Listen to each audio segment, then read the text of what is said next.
কৃষ্ণ করুণা সিন্ধু রাধিম ভিন্না নাভিম ভিন্না জগদিম ভিন্না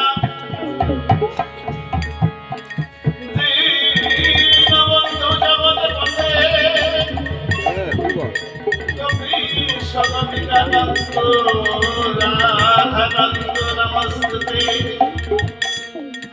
কৃষ্ণায় বাসুদেবায় হরে পরমাত্মনে প্রণত কেশবাসায় শ্রী গোবিন্দায় নমো নমো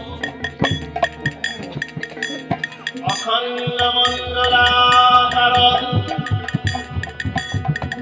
বাগেতম জগচরাচরং তৎপদদর্শিতং যেন পুষ্পদর্শি ভবসাগর কারণ হে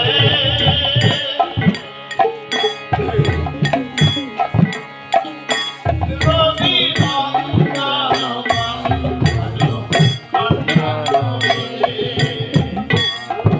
ভবসাগর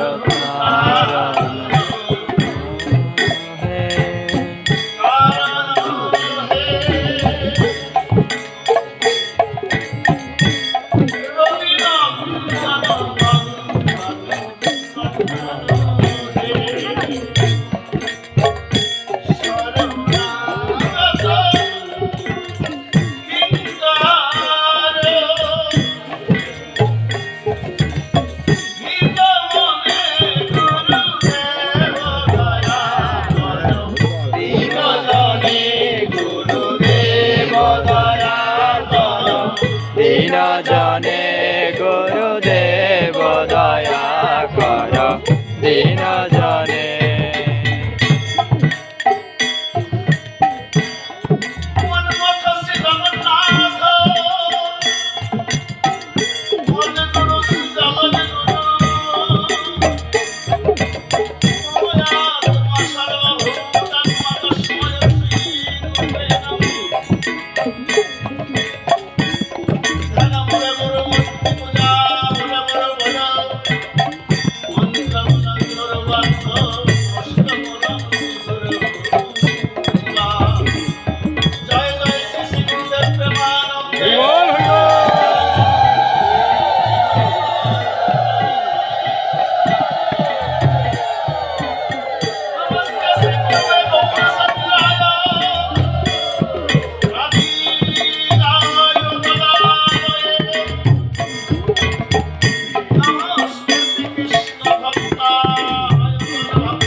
আমরা অত্যন্ত সৌভাগ্যবান। কেন বলছি?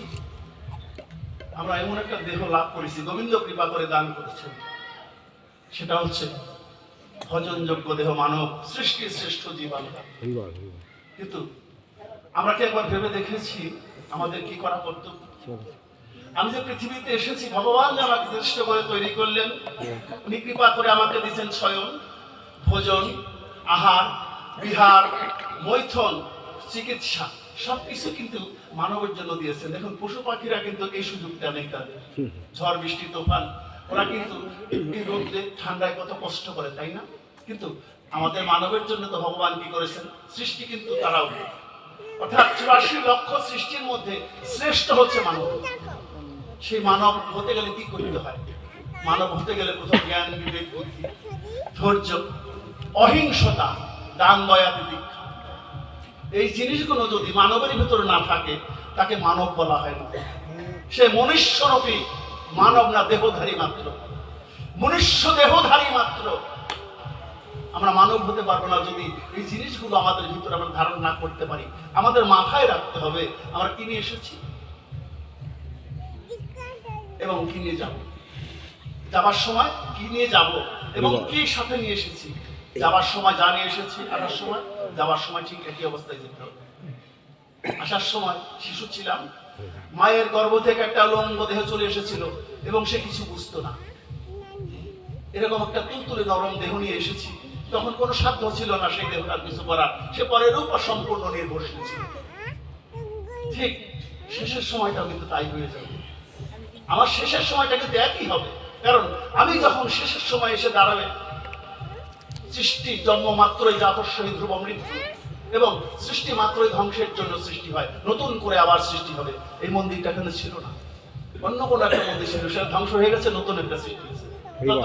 সৃষ্টির উদ্দেশ্য ধ্বংস, ধ্বংসের উদ্দেশ্য নতুন করে সৃষ্টি হবে। কিন্তু আমি যখন ধ্বংস হয়ে যাব, আমার দেহটা নষ্ট হবে। দেহি নিত্য অবৈধ দেহের সর্বস্ব ভারত, অর্থাৎ দেহের ভিতরে দেহি বসে আছেন, যিনি আমার এই দেহটাকে পরিচালনা করছে, তাকে দেহি বলা হয়। সেই দেহি যখন দেহ থেকে বেরিয়ে যাবে, তখন আমি আবার পরের জন্য আমার কিছু করার থাকবে না। তখন কি হবে? আমার লাশটাকে ধরে সরাতে হবে অন্য কারণ। আমি আর হাঁটতে পারবো না, কথা বলতে পারবো না, পরনির্ভরশীল হয়ে গেছি।